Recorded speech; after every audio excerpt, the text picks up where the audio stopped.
रत्नाकर जब घर पे गया, पत्नी को बुलाया, पत्नी से पूछा, ये बताओ हमने इतने गलत कार्य किए हैं, इतने पाप किए हैं, लेकिन जो हमें इसका फल मिलेगा, क्या तुम हमारा साथ दोगी? पत्नी ने कहा, सुनो, मैं क्यों साथ दूंगी आपका? मैं क्यों भुगतूंगी? क्यों? पाप तो आपने किया है, मैं क्यों भुगतने जाऊं? रत्नाकर ने कहा, तुम्हारे लिए तो किया, तुम्हें अच्छी साड़ी मिल जाए, तुम बढ़िया बढ़िया गहने पहन लो, बढ़िया फ्लैट हो जाए, तुम्हारे लिए तो सब कुछ कर रहे। पत्नी ने कहा, सुनो, जब तक मैं पिता के घर पे थी, उनकी बेटी थी, उनकी जिम्मेदारी थी हमारे भरण पोषण करना, हमें पढ़ाना लिखाना, एवरीथिंग। लेकिन जब से हमारे पिताजी ने पाणी ग्रहण कर दिया, जब से मैं तुम्हारी पत्नी बन गई, तब से अब जीवन भर की जिम्मेदारी तुम्हारी है हमारा भरण पोषण करने की। तुम हमें कैसे खिलाओगे, कैसे हमारा भरण पोषण करोगे, कैसे वस्त्र लाओगे, कैसे आगे की सारे जो भी खर्चे पूर्ण करोगे, उससे मुझे कोई मतलब नहीं है। मैंने तुम्हें कहा था क्या कि तुम चोरी करो? मैंने तुम्हें कहा था कि लोगों की हत्याएं करो?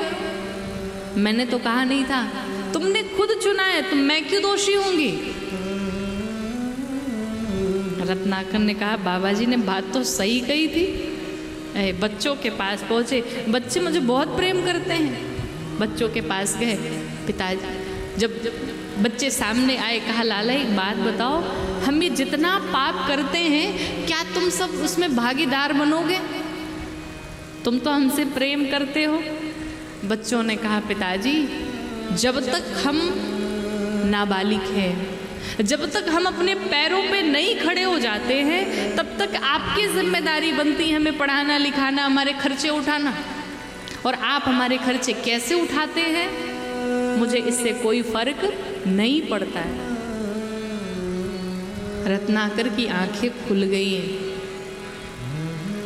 उस रत्नाकर की आंखें खुली महाराज, तो वो तो महाकाव्य लिख दिए। पर यहाँ इस संसार में कितने रत्नाकर बैठे हैं कि हजारों संत महात्मा आकर की शिक्षा दे जाते हैं, बतला जाते हैं कि भगवान की सिवा तुम्हारा कोई नहीं है, फिर भी आंखें खुलती हैं क्या? नहीं खुलती है। नहीं महाराज, बाबा लोग बड़ा संदेश देते, बाबा लोग बहुत सिखाते, बाबा लोग तो सिखा के चले जाएंगे, पर करना तो तुम्हें ही है। रत्नाकर वापस आया, वैराग्य हो गया। और वही रत्नाकर को देवर्षि नारद ने कहा, तुम राम का नाम लो, इससे तुम्हारा कल्याण हो जाएगा। पर जीवन भर जिसने इतना पाप किया हो, उसके मुंह से राम भी नहीं निकल रहा है। क्या कहा? मरा मरा। और मरा मरा कहते कहते राम राम मुख से आने लगा। और उसी वाल्मीकि जी ने वाल्मीकि रामायण की रचना कर डाली। जो हुआ नहीं था उसको भी लिख डाला। वाल्मीकि जी ने पूछा ब्रह्मा जी से, कहा, प्रभु जो भगवान राम है ये तो परम पिता परमेश्वर हैं, ये तो कुछ भी कर सकते हैं। मैंने लिखा कुछ और, ये कर दे कुछ और, फिर क्या होगा? ब्रह्मा जी ने कहा, नहीं, ये मेरा आशीष है, आप जो लिखोगे राम जी वही करेंगे। और ठीक यही हुआ। वाल्मीकि जी ने जो जो लिखा राम जी ने वही किया। किसके प्रभाव से? नाम के प्रभाव से। भगवान के नाम में इतनी शक्ति है। दूसरा प्रमाण, जिस रामचरितमानस जी को हम गाने जा रहे हैं, उसके रचयिता हैं पूज्यपाद गोस्वामी तुलसीदास जी महाराज। इनके जीवन से कुछ सीख लो। कथा आप सभी को पता है, संक्षिप्त में आप सभी को बताऊं कि तुलसीदास जी अपनी पत्नी से बहुत प्रेम करते थे, क्योंकि बचपन से किसी का प्रेम उन्हें मिला नहीं था। लेकिन जब पत्नी आई, ब्याह करके लाई, तो पत्नी से प्रेम मिला। अब उनके प्रेम में ही डूब गए। पत्नी मायके गई, पिता के घर गई, गोस्वामी जी को रहा नहीं गया। रात्रि के समय में ही नदी पार कर ली। कैसे पार किए? एक शव को ही नाव समझ बैठे। छत पे जाना था, रात्रि मध्य रात्रि दरवाजा कैसे खटखटाया। ससुराल है, ससुराल के लोग क्या सोचेंगे। क्या किया उन्होंने, सर्प लटक रहा था और सर्प को रस्सी समझ के चढ़ गए। दरवाजा खोला, पत्नी ने कहा अरे घर का कोई देखा नहीं आपको, किसी ने पूछा नहीं आपसे। गोस्वामी जी ने कहा पूछता तब तो जब कोई देखे, और मैं तो दरवाजे से आया ही नहीं, फिर कैसे। अरे तुम्हें तो नाव भेज रखी थी, मैंने कौन सी नाव भेजी। अरे बावरी हो गई हो, तुम्हें तो ऊपर से रस्सी लटका रखी थी, देखा कि मैं नीचे खड़ा हूं तो। पत्नी जब जा करके देखती है तो क्या देखा, सर्प लटक रहा है, शव जा रहा है, शव को ये नाव समझ के आ गए। अब आप सोच रहे होंगे कि शव भी कैसे, शव पे कोई बैठ करके कैसे पार हो सकता है। हो सकता है, सब कुछ पॉसिबल है।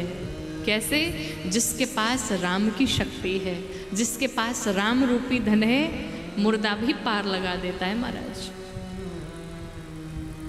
पत्नी को क्रोध आया कि आप हमारे प्रेम में ऐसे पागल हैं कि आपको मुर्दा भी नहीं दिखा, मुर्दा भी नाव दिख रहा है, सर्प भी रस्सी दिख रही है आपको। इतना प्रेम है इस हाड़ मांस के शरीर से। सुनिएगा ध्यान से, कौन डांट रहा है, पत्नी। एक पत्नी ने डांट करके गोस्वामी जी का जीवन बना दिया।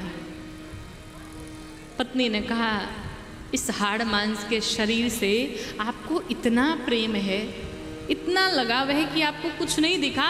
अगर इतना प्रेम ठाकुर जी से हो गया होता तो अब तक तो आप मुक्त हो गए होते, अब तक पार हो गए होते, इस भव सागर को पार कर लिया होता।